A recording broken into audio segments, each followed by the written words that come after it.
Fala meus manos, seja bem-vindo ao primeiro vídeo do canal, quer dizer, o primeiro vídeo longo do canal. E hoje faremos uma análise de capítulo, que honestamente pode ter mudado tudo no mangá. Estamos falando no capítulo 307 de Blue Lock. Esse capítulo não virou só o jogo, ele jogou uma bomba narrativa que promete explodir de vez na World Cup Sub-20. Então já se inscreve e ativa o sininho e bora mergulhar nos detalhes, teorias e reviravoltas que só o Blue Lock sabe entregar. E antes de ter lançado o 307, o capítulo 306 já tinha deixado a gente sem fôlego. O Nag gênio preguiçoso estava pela primeira vez vulnerável, eliminado e desesperado para voltar à competição. E lá no final, nas últimas páginas, entra o presidente da JFU, Hirotoshi Burastuta, oferecendo uma proposta final, praticamente uma tentação demoníaca. Isso abriu brechas para várias dúvidas. Fiquei pensando, será que Nag pode aceitar essa oferta? Mas aí do nada, pá! Uma mudança de cenário total. Isso, o Blue Lock gosta de fazer muito isso. Essa troca de cenários e foco entre os personagens. Então o capítulo 307 nos joga direto em Barcelona, com o Isagi recebendo uma missão especial, direto do ego de empate, de não só ir à Europa e conhecer Barcelona. Ele ainda tem outras passagens, sendo esses para a Alemanha, Inglaterra, e o ego basicamente diz, Neo Egoist League foi só apenas um aquecimento. O verdadeiro inferno começa agora. E a primeira parada foi Isagi assistindo a final da Copa Del Rey entre Shockridge versus FC Barça. Mas antes mesmo do jogo começar, o Isagi já enfrenta o primeiro desafio, o idioma. Tem essa cena genial. Ele tenta pedir uma comida e falha miseravelmente. Aí aparece um cara bem misterioso, uma cicatriz no rosto, e o ajuda usando um tradutor, da Mikage Corp. E detalhe, Mikage Corp tá em todo lugar. Isso é um detalhe muito sutil que eu gostei bastante. Isso só mostra o poder da família Jiraiya. E será que eles podem dominar os bastidores do futebol mundial? E logo em seguida a gente é apresentado a um dos personagens que talvez seja o mais importante nessa preparação para a Copa. Então rola essa conversa entre Isagi e o homem da cicatriz. Só que a conversa vai ficando bem estranha. Conforme Isagi foi falando que gosta bastante de futebol, isso acabou deixando na cara que ele representava algum tipo de time, que ele era um jogador de futebol. Então Bunny solta essa frase: sinto inveja de pessoas felizes, às vezes tenho vontade de morrer. E essa cena me deixou pensando demais. Isso me deixou com uma pulga atrás da orelha. Quem é esse cara? Ele parece ser o tipo de pessoa que você não pode confiar. Uma pessoa que ao mesmo tempo é feliz, que demonstra ser uma versão de uma pessoa boa, e que se você conhece ela de verdade, ela não é realmente o que você pensa. E no final de tudo isso, ele menciona o nome de um prato, nem era aquilo que ele estava comendo. Ou seja, além da conversa ficar estranha, ele enganou o Isagi com o nome do prato. Era tipo um macarrão com um camarão. E ele falou que o nome do prato era Aldif. Nem eu sei pronunciar. Pra ser sincero, eu acho que eu cairia nessa, igual o Isagi. Aí foi muito engraçado, porque o Isagi foi pedir pro garçom, falou o nome do prato, o garçom não entendeu nada. Falou que o nome era Fidewa. Eu não sei pronunciar. Até que a gente chega na cena do estádio, onde finalmente o Isagi vai assistir o jogo entre FC Barça contra Cruz.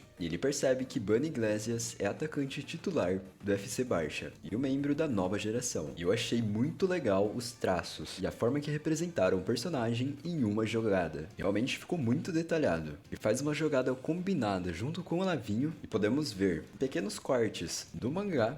Ele tem uma impulsão muito boa, e chutando, que aparenta ser quase um voleio, e marcando um golaço, abrindo 1-0 no placar. Também temos a cena do Isagi olhando o perfil dele. Ele tem 19 anos, 1,91 m e ele é canhoto. Lembrando que ele marcou 11 gols no meio da temporada. E lembrando que ele entrou no time principal no meio da temporada. Ou seja, é um feito que quase ninguém consegue fazer. Sendo um jogador mediano, isso aparenta que ele é um jogador muito bom e habilidoso. Isso abre margem para ele ser um dos protagonistas da história. Talvez algum grande rival ou um grande desafio. Bom, a gente ainda não sabe. E lá pelas últimas páginas aparece o Saitoshi. Aparentemente está de volta. 4 anos sumido e agora surge com um olhar de puro ódio. Uma pessoa que quase não esboçava muita reação. Essa cena significou muito, mesmo sem ele não ter feito nada. A sua expressão facial já diz tudo. Talvez Bunny tenha sido o motivo de Sai ter desistido de seu sonho. E pode ser que sim, ou pode ser que não, mas isso abriu uma brecha para uma nova história. Talvez os próximos capítulos possa ter um foco a mais na história de Itoshi Sai. E querendo ou não, ele é um personagem muito importante e que pode fazer muita diferença na Copa. E realmente é um gênio, o talento do Japão. Será que Bunny foi o cara que destruiu os sonhos de Sai na Espanha? Bom, eu não sei. sei, mas o que faz sentido pra mim é que Sai foi para a Europa querendo ser o melhor atacante do mundo, e de repente muda para um meio campista. E durante o anime e mangá a gente não tem nenhuma retirada de dúvida, nenhum meio, nem coisas escondidas possam mostrar o que aconteceu de verdade. Mas nesse capítulo, pode ser que quase todas as teorias sejam quebradas, porque se Bunny foi a parede que ele não conseguiu ultrapassar, pode tirar a dúvida do porquê Itoshi Sai desistiu. E agora, ver o Bunny brilhar acende essa ferida de Itoshi Sai. Essa rivalidade meio que silenciosa entre eles é profunda. Bunny parece carregar um ego pesado, mas também tem uma dor silenciosa. Ele não é só um monstro, pode ser um personagem quebrado por dentro. E lógico, a gente não pode colocar na cabeça que esse maluco é forte demais, até porque a gente só teve essa página de capítulo mostrando apenas a habilidade física dele, mas nenhuma habilidade, questão de metavisão, mentalidade de jogo e um desenvolvimento forte dele. Então a gente não pode dizer se ele é muito forte ou não. E o Isagi, como sempre, observa tudo, e ele saca na hora. Esse cara vai ser um dos meus maiores rivais na Copa do Mundo Sub-20. E é isso que a gente ama no Isagi, a forma que ele cresce diante dos desafios, ele não recua, ele devora o ego dos outros. E será que ele vai conseguir dar uma cicatriz mental no Bunny? Cara, e se alguém que pode fazer isso é o Isagi, mas seria muito mais da hora se fosse Itoshi Sai. Bom, fica aí minhas dúvidas também. E a jornada dele só está começando. Temos Alemanha, Inglaterra e entre outros. E eu tô torcendo para que o Brasil seja o verdadeiro cachorro louco em campo. Seria muito louco se eles apresentassem pra gente a seleção completa do Brasil. Daria uma conexão muito mais forte aos fãs daqui. E a comunidade tá pegando fogo com as teorias, dizendo que o Bunny seria irmão do Leonard Luna. E o Nagi tá sendo moldado para um anti-herói. E que Sai vai jogar na seleção Sub-20 no Japão como meia e destruir geral. Essas são as três coisas que eu tô ouvindo muito, mas muito da galera. E mais, a seleção Sub-20 de Blue Lock tá se formando. E os chefes finais estão sendo apresentados, capítulo a capítulo. Estamos sendo preparados para o maior arco de todos, a Copa do Mundo Sub-20. Inclusive, vai ter muito capítulo por aí. Vão ser imensos jogos. Então se prepare mentalmente, porque olha, ficaremos ansiosos capítulo após capítulo. Então é isso, o capítulo 307 foi realmente um soco. Teve uma nova construção de um mundo,